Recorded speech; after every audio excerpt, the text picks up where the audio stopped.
That's when it happened. Welcome to Scary Stories, the channel that tells you scary stories.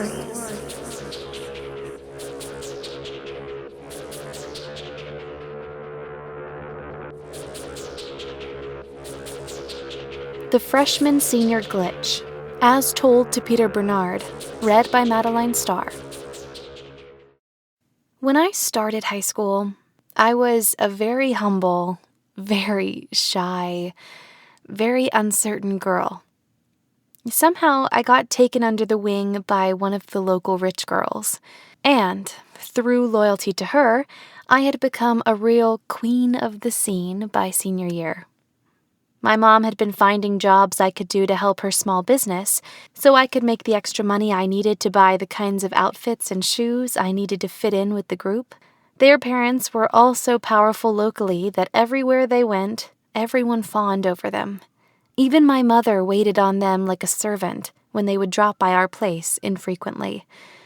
She would always tell me to go along with anything those girls say or do, and then, when I have a daughter of my own, she won't have to struggle like we've struggled. As their power grew, the group abused it. Other girls would get punished for violating student dress code, but we regularly wore 4-inch heels in the hallways, just to show that we could.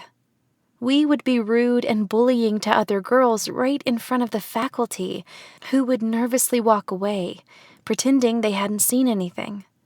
It was illegal to leave school grounds during the school day, but when we walked to the doors, security would hold them open for us, like they were our doormen. We ruled supreme, and I never once questioned the ethics or morals behind any of this. I had been a bottom dog, now I was a top dog. That was the extent of my awareness of life at the moment. And then, one very strange afternoon on the school bus going home, our leader, the one with the richest parents, she told me right out to hit another girl who had offended her.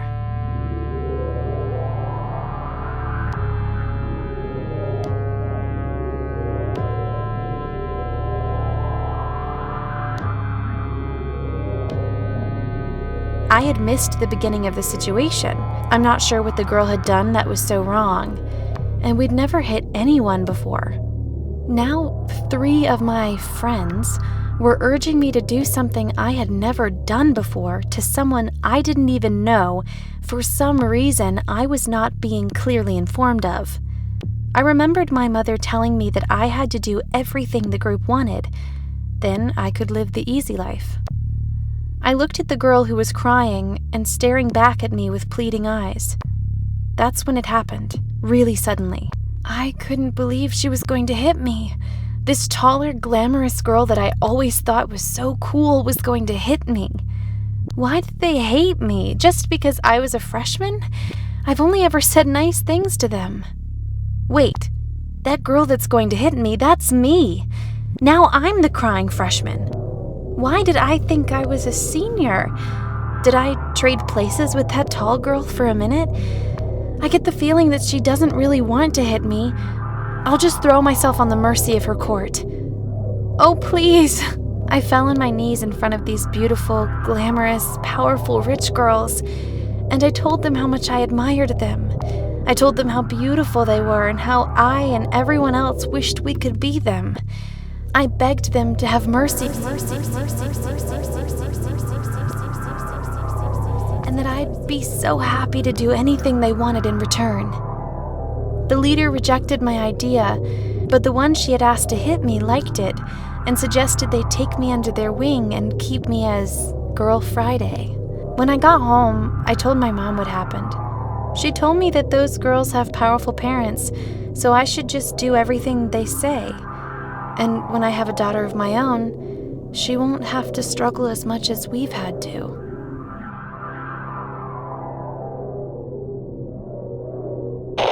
We have on the phone Nick Redfern, famous paranormal journalist. Welcome to Scary Stories. Hi, this is Nick. So, you wrote a book about Bigfoot in England. Can you tell us about that?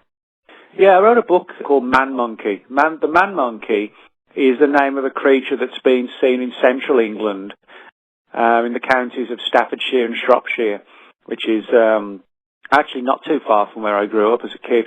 That's how I got interested in the story. The stories go back to the 1800s of this creature described as being like a large chimpanzee with these glowing silver eyes that would sort of jump out from this old bridge that spans an equally old canal in the area that's surrounded by thick trees and bushes, etc.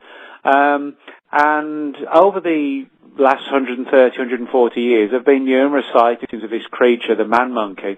But because the sightings have gone on for so long, and some of the witnesses have said, it has these glowing eyes and it vanishes in a flash of light, that it's more like a supernatural thing rather than, a gorilla on the loose. It's not, the British Bigfoot is more like a paranormal creature or a supernatural creature rather than like a flesh and blood animal on the loose. And of course that makes me wonder then about the American Bigfoot, because we've never caught one. Maybe that's sort of more supernatural and paranormal than it is, a flesh and blood ape, I think. Cool.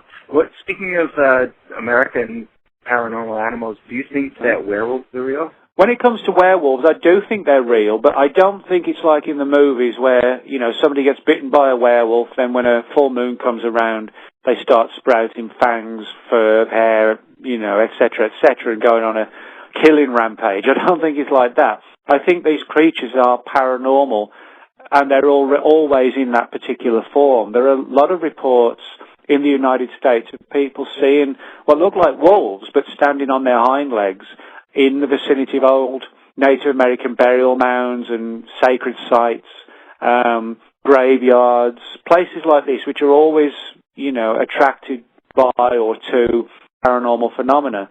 And many people who've seen these creatures get the feeling that they're sort of emanating this, almost like a feeling of evil, as if the creatures are pure evil. So this leads me to believe they're not people transforming into werewolves, but they're some sort of supernatural creature that exists in that form, possibly, sort of interacting in our world from other dimensions and, jumping back and forth even. Our listeners seem to be fascinated with dogmen and devil dogs. In your investigations, haven't you found evidence tying these kinds of creatures with other paranormal phenomena? One of the strangest things about the whole devil dog or demon dog phenomenon in Britain is that many sightings of these creatures are made in the same location and sometimes at the same time as UFOs.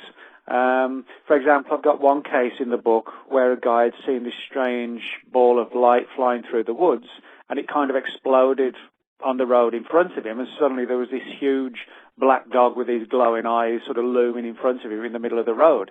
And we get a lot of stories like that where it seems that somehow, for some reason, these glowing-eyed phantom dogs are seen in conjunction with weird lights in the sky. Now, we don't really have any answers to why that might be, except for the fact that people do see them.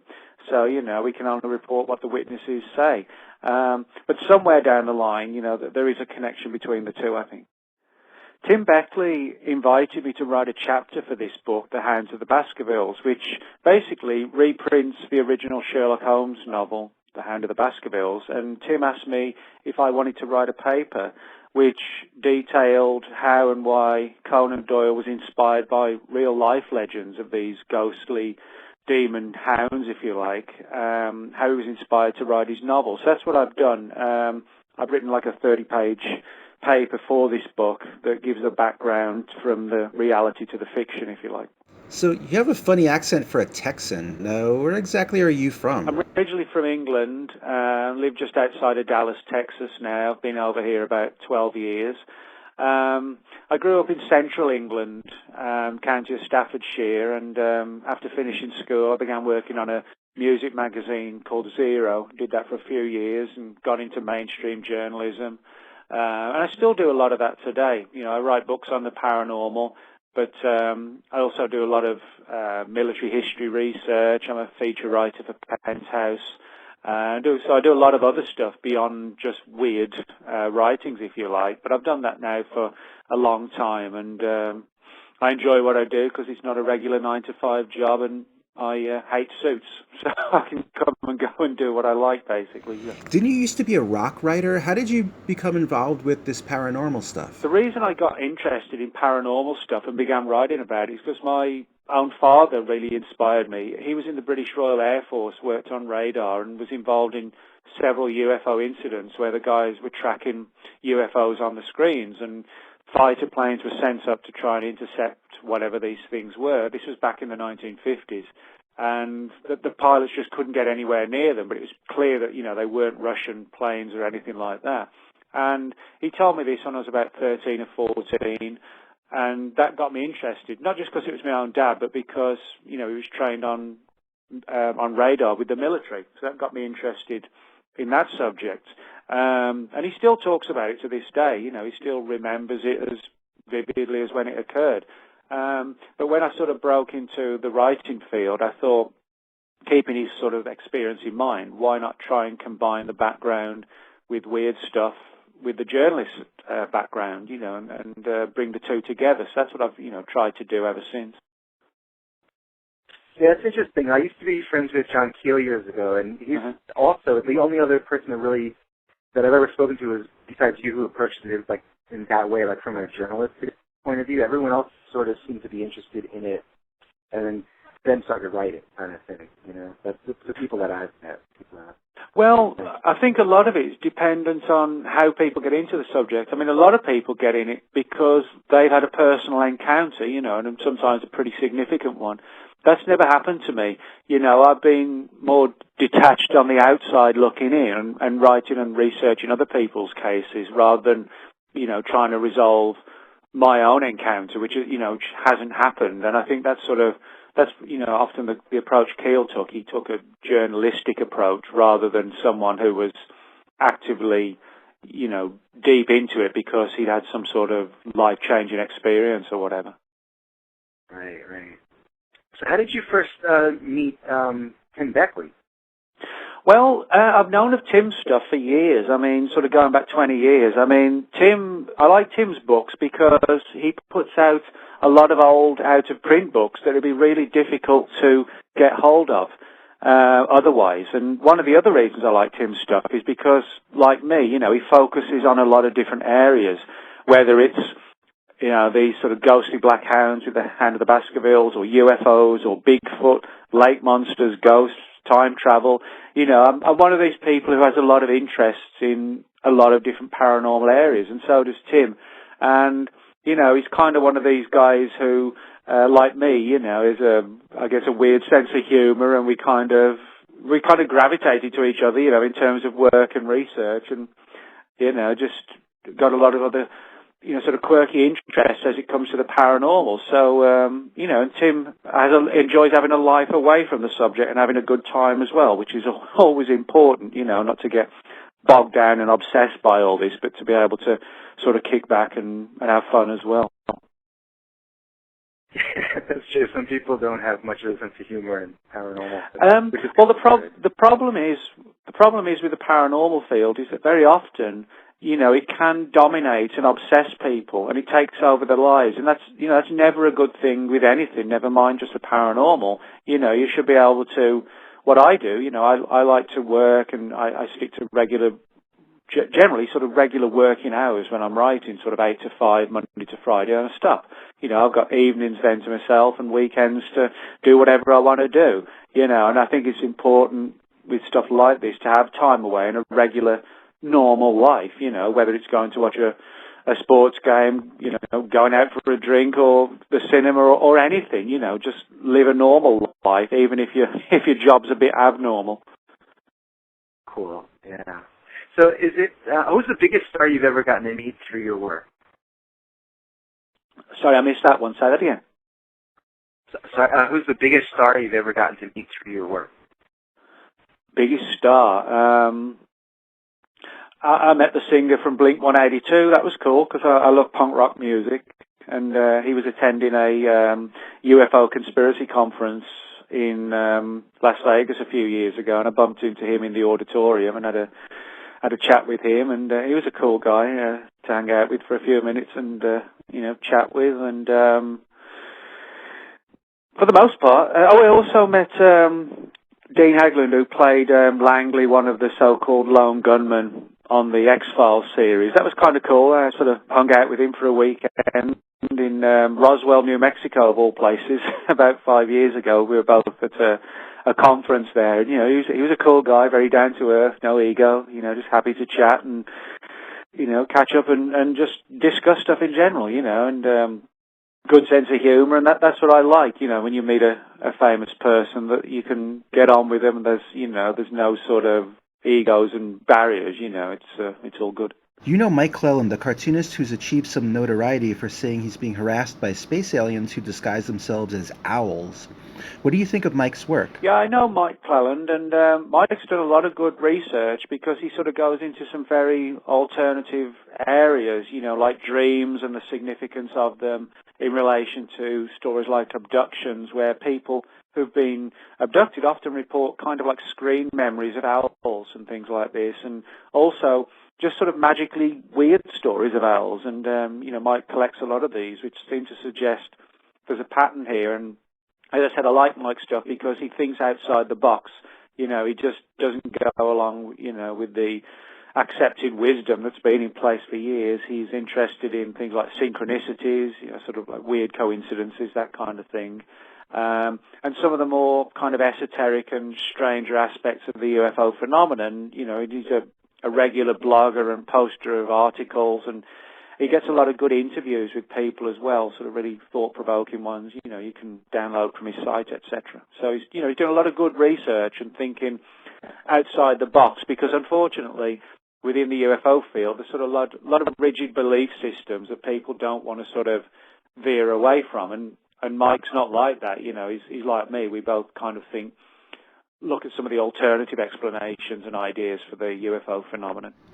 These aliens seem pretty creepy. Do you think we should be afraid of UFOs and aliens and whatever they are? My personal opinion is that whatever's at the heart of the UFO phenomenon, people say, is it alien, is it interdimensional time travelers, who knows, it could be one of any number of things, or all of them, in varying degrees. But I don't think we should be frightened as such, because, this phenomena has been with us for centuries, that you can actually go back possibly even further than that, thousands of years, and find reports of strange lights in the sky and sort of these fantastic creatures that would come down, etc.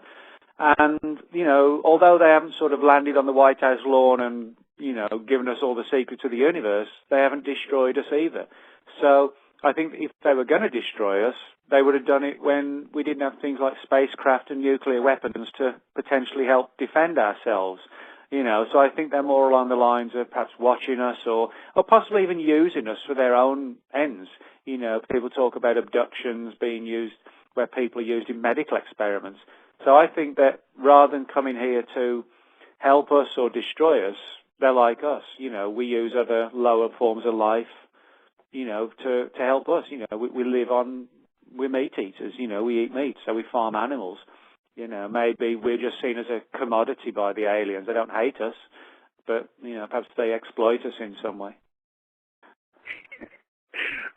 So what is by the way, Deb is a huge fan of your work and uncovering British government UFO stuff. And oh, yeah. So they want to know what's the most amazing thing, in your opinion, that you uncovered in those files? Okay.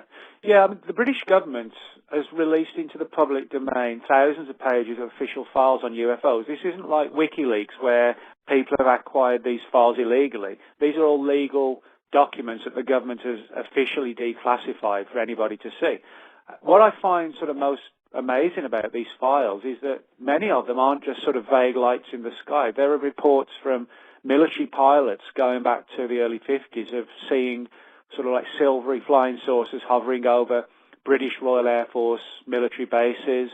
There are reports from police officers, airline pilots, radar operators. In other words, very credible people for decades have been filing reports with the British Ministry of Defence, who've been secretly reading these reports and then classifying them for years, until they've now sort of slowly, at least, started to declassify some of them so we can see what happened way back when. So for me, that's the most amazing thing, is the sort of the sheer quality of the witnesses and the sort of spectacular nature of the reports, where you've got military people seeing, just 100 yards away over the airfield, like a large gleaming silver disc or whatever. Thanks very much, Nick. And before we go, I just want to warn you, there's a dog man right behind you. Check out the audio podcast version of Scary Stories NYC, now available on iTunes, Stitcher, Google Play, and other popular podcatchers. Bigfoot Attacked My Tiny House. Scary Stories by Peter Bernard, Volume 1, now available on Amazon in paperback, Kindle, and audiobook versions. Narrated by PQ Ribber and me, Madeline Starr. Forward by TV's famous Timothy Green Beckley, better known as Mr. UFO. And if there's anyone out there who can't get enough of PQ Ribber, search in your favorite search engine for PQ Ribber, and you'll find plenty of podcasts, music, and weirdness.